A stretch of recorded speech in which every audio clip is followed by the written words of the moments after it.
భారతదేశంలో జమిలి ఎన్నికల చర్చ మరోసారి రాజుకుంది. సాధారణంగా సార్వత్రిక ఎన్నికలకు ముందు ఈ విషయంపై చర్చ జరగడం పరిపాటి. కానీ ఈసారి దానికి భిన్నంగా జరిగింది.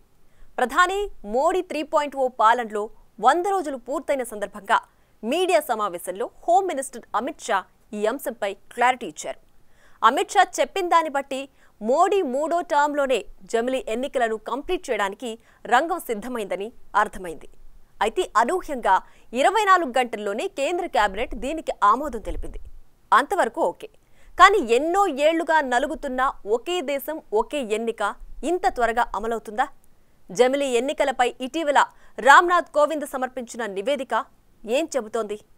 దీని అమలుకు ఏవైనా అడ్డంకులున్నాయా?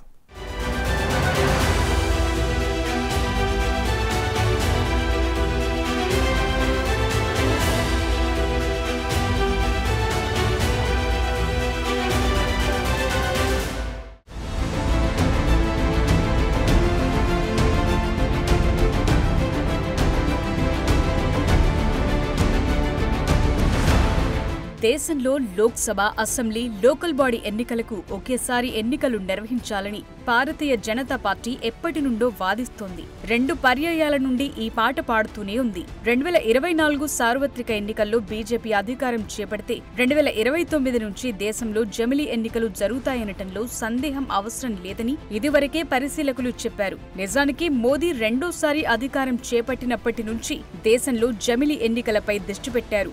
1 నేషన్ 1 ఎలక్షన్ అనటానికి బీజేపీ నేతలు ఏ కారణాలు చెప్పనప్పటికీ అసలు కారణం మాత్రం వేరంటున్నారు నిపుణులు. కేంద్రంలో బీజేపీ అధికారంలో ఉండగా లోక్సభ ఎన్నికలతో పాటు అసెంబ్లీ, స్థానిక సంస్థలకు ఎన్నికలు జరిగితే బీజేపీకి ప్రయోజనం ఉంటుందనే విషయంలో సందేహాలు అవసరం లేదని పరిశీలకులు చెప్తున్నారు. అందుకే అమిత్ షా ప్రకటించిన 24 గంటలలోపే జమిలి ఎన్నికలకు కేంద్ర కేబినెట్ కూడా ఆమోదం తెలిపింది. దీని ప్రకారం 1 నేషన్ 1 ఎలక్షన్ బిల్ను రాబోయే పార్లమెంట్ శీతాకాల సమావేశాల్లో ప్రవేశపెట్టే అవకాశం ఉన్నట్టు తెలుస్తోంది.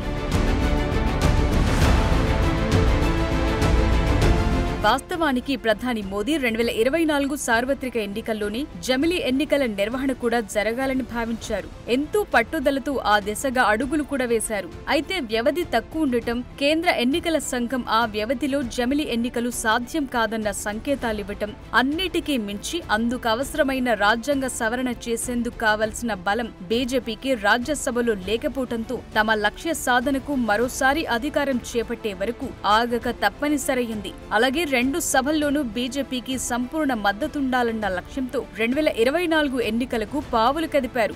బీజేపీకి సొంతంగా 360 స్థానాలు, ఎన్డీఏ కూటమితో కలుపుకుని 400కు పైగా స్థానాలు లక్ష్యంగా పెట్టుకున్నారు. అయితే క్లియర్ మెజారిటీ తప్పినప్పటికీ అధికారం దక్కింది కాబట్టి ఎన్డీఏ పక్షాలన్నింటినీ ఒప్పించి ఈ టర్మ్లో జమిలి ఖాయం చేసే అవకాశం ఉందనే మాట వినిపించింది. इसी सरकार के कार्यकाल में 1 नेशन 1 इलेक्शन हम लागू करेंगे. మోదీ 3.0 సర్కార్ జమిలి ఎన్నికలు నిర్వహించి తీరుతుందని కేంద్ర హోంమంత్రి అమిత్ షా వెల్లడించారు. ఎన్డీఏ నేతృత్వంలో 3వసారి అధికారం చేపట్టిన మోదీ పాలనకు తుది 100 రోజులు పూర్తయిన సందర్భంగా నిర్వహించిన మీడియా సమావేశంలో అమిత్ షా దీనిపై క్లారిటీ ఇచ్చారు. ఈ సర్కార్ హయాంలోనే 1 నేషన్ 1 ఎలక్షన్ అమలు చేస్తామని చెప్పారు. इसी सरकार के कार्यकाल में 1 नेशन 1 इलेक्शन हम लागू करेंगे. అయితే ఈ ఏడాది ఆగస్టు నెలలో స్వాతంత్ర్య దినోత్సవ ప్రసంగంలో ప్రధాని మోదీ జమిలి ఎన్నికల ఆవశ్యకతను నొక్కి చెప్పారు. దేశంలో తరచూ ఎన్నికలు నిర్వహిస్తుండటం వల్ల దేశ పురోగతికి అవరోధాలు ఎదురవుతున్నాయని, భారీగా ఖర్చు చేయాల్సి వస్తోందని ఈ సందర్భంగా మోదీ అన్నారు. అయితే 1 నేషన్ 1 ఎలక్షన్ అంశాన్ని పదే ప్రతిపాదిస్తున్న మోదీ సర్కార్పై మాజీ కేంద్ర మంత్రి, కాంగ్రెస్ పార్టీ సీనియర్ నాయకులు పి. చిదంబరం తీవ్ర స్థాయిలో మండిపడ్డారు. భారత రాజ్యాంగం ప్రకారం ఇది ఆచరణ సాధ్యం కాదని, దీనికోసం కనీసం 5 రాజ్యాంగ సవరణలు అవసరమని ఆయన తెలిపారు. ఆ రాజ్యాంగ సవరణలు చేసేందుకు అవసరమైన సంఖ్యాబలం లోక్సభలో కానీ, రాజ్యసభలో కానీ ప్రధాని నరేంద్ర మోదీ ప్రభుత్వానికి ఇప్పటికీ లేవని అన్నారు. ప్రతిపక్ష ఇండియా కూటమి దీన్ని పూర్తిగా వ్యతిరేకిస్తోందని చిదంబరం తెలిపారు. ప్రధాని చెప్పే మాటలన్నీ నమ్మొద్దని చిదంబరం అన్నారు. ఇదే విషయాన్ని గతంలో కాంగ్రెస్ ఎన్నోసార్లు వెల్లడించిన విషయాన్ని గుర్తు చేశారు. భారతదేశం యూనియన్ ఆఫ్ స్టేట్స్ అని, ఈ రాష్ట్రాల సమాఖ్య భావనను గౌరవించాల్సిన అవసరం కేంద్రానికి ఉంటుందని కాంగ్రెస్ నేత రాహుల్ గాంధీ కూడా అనేక సార్లు వెల్లడించారు. గతంలో ఈ అంశంలో పార్లమెంట్ స్టాండింగ్ కమిటీ, నీతి ఆయోగ్, లా కమిషన్లు కూడా తమ రిపోర్టులిచ్చాయి. ఏది ఏమైనప్పటికీ ఇది సాధ్యం కాదని కాంగ్రెస్ నేతలు చెప్తున్నారు.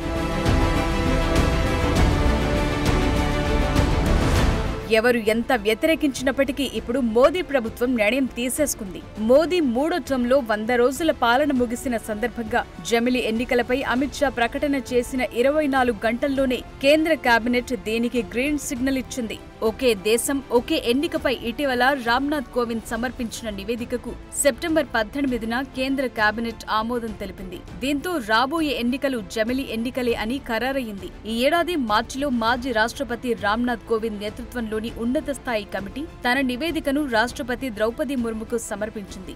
జమిలి ఎన్నికలపై 18,626 పేజీల సమగ్ర నివేదికను రాష్ట్రపతికి అందజేశారు. దేశంలో జమిలి ఎన్నికలు నిర్వహించాలని కమిటీ ఏకగ్రీవంగా తమ అభిప్రాయాన్ని నివేదికలో పేర్కొంది. దేశంలో ఏకకాలంలో లోక్సభ, అసెంబ్లీ, మున్సిపాలిటీ, పంచాయతీ ఎన్నికల నిర్వహణకు గల సాధ్యాసాధ్యాలపై గత సెప్టెంబర్లో కేంద్ర ప్రభుత్వం కోవింద్ నేతృత్వంలో కమిటీ ఏర్పాటైంది. ఇక కోవింద్ నివేదిక ప్రకారం జమిలి ఎన్నికల నిర్వహణకు రెండంచెల విధానాన్ని సూచించారు. తొలుత లోక్సభ, రాష్ట్రాల అసెంబ్లీలకు ఏకకాలంలో పోలింగ్ నిర్వహించాలన్నారు. ఆ తరువాత 100 రోజుల్లోగా మున్సిపాలిటీలు, పంచాయతీలకు ఎన్నికలు జరగాలి. ఇక హంగ్ పార్లమెంట్, హంగ్ అసెంబ్లీ వస్తే కొత్తగా మళ్లీ ఎన్నికలు నిర్వహించాలని తెలిపారు. అవిశ్వాస తీర్మానం సమయంలో ప్రభుత్వాలు కూల్పోయినప్పుడు మిగతా కాల వ్యవధికి గాను కొత్తగా ఎన్నికలు నిర్వహించాలని చెప్పారు. అయితే కొత్త ఎన్నికలను మధ్యంతర ఎన్నికలుగానే వ్యవహరించాలని వెల్లడించారు. మధ్యంతర ఎన్నికల ద్వారా కొత్తగా ఏర్పడిన సర్కార్ పాలనా కాలం మిగిలిన కాల వ్యవధి వరకు మాత్రమే ఉంటుందని అన్నారు. అంటే 2 సంవత్సరాల్లో ఏదైనా సర్కారు కూలిపోతే కొత్తగా నిర్వహించిన ఎన్నికల ద్వారా ఏర్పడిన ప్రభుత్వం పదవీ కాలం 3 ఏళ్లకే పరిమితమవుతుందని తెలిపారు. అయితే ఏకకాలంలో ఎన్నికలను అమలు చేయడానికి ప్యానెల్ నిర్దిష్టమైన కాలక్రమాన్ని సూచించలేదు. ఈ ప్రక్రియను పర్యవేక్షించడానికి ఇంప్లిమెంటేషన్ గ్రూప్ను ఏర్పాటు చేయాలని సూచించింది.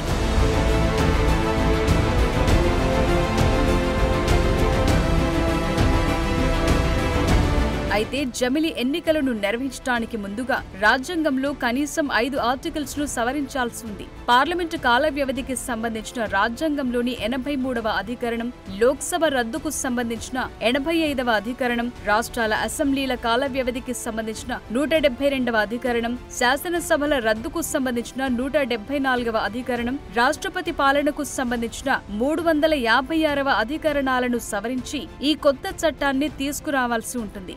దీనికి సంబంధించి ప్యానెల్ 18 రాజ్యాంగ సవరణలను ప్రతిపాదించింది. అయితే వీటిలో చాలా వరకు రాష్ట్ర అసెంబ్లీ ఆమోదం అవసరం లేదు. కానీ పార్లమెంటులో రాజ్యాంగ సవరణ బిల్లులను ఆమోదించడం చాలా అవసరం. అలాగే లోక్సభ, అసెంబ్లీ, స్థానిక సంస్థలు ఇలా 3 స్థాయిల ఎన్నికలకు ఉమ్మడిగా ఓటర్ల జాబితా ఉండాలి. దీనికోసం రాజ్యాంగంలోని 325 అధికరణంలో సవరణలు చేయాల్సి ఉంటుంది. దీనికోసం కేంద్ర ఎన్నికల సంఘం, రాష్ట్ర ఎన్నికల సంఘాలతో సంప్రదింపులు జరపాల్సి ఉంటుంది. ఇలా జమిలి ఎన్నికలు నిజరూపం దాల్చే ముందు ప్రతి దశలోనూ కొన్ని చిక్కుముడులను విప్పాలి. అది ప్రస్తుతం క్లియర్ మెజార్టీ లేని మోదీ సర్కార్కు సాధ్యమవుతుందా అనేది తేలాల్సి ఉంది.